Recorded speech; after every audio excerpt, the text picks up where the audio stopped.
12 जून रोजी रात्री 1 वाजताच्या सुमारास सदर पोलिसांचे पथक हे सदर पोलीस ठाण्याच्या हद्दीत पेट्रोलिंग करत असताना त्यांना माहिती मिळाली की एका 4 चाकी बुलेरो वाहनाने गोवंशीय जनावरे कत्तलीकरिता घेऊन जात आहेत।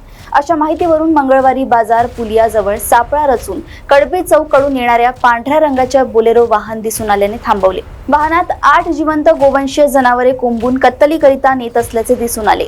त्यांच्या ताब्यातून गोवंशीय जनावरे एकूण 8 व बुलेरो वाहन असा एकूण किंमती अंदाजे 5,80,000चा मुद्देमाल जप्त करण्यात आलाय। गोवंशीय जनावरे यांची सुटका करून गोरक्षण समिती धंतोली येथे पाठवण्यात आले आहे।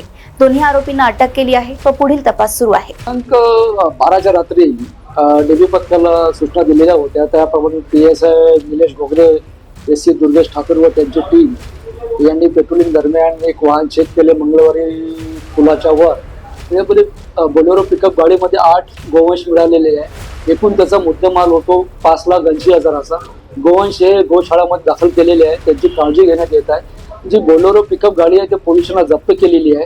त्याच्याबाबत RTO यांना गाडी सस्पेंड करण्यासाठी आम्ही पत्रव्यवहार केला आलेला आहे। जो आरोपी होते ते सोनबोडे आणि एक दुसरा आरोपी होता गुरबोडे, यांना अटक करून त्यांचा 1 दिवसाचा पोलीस कोठडी सुद्धा मिळवलेली आहे।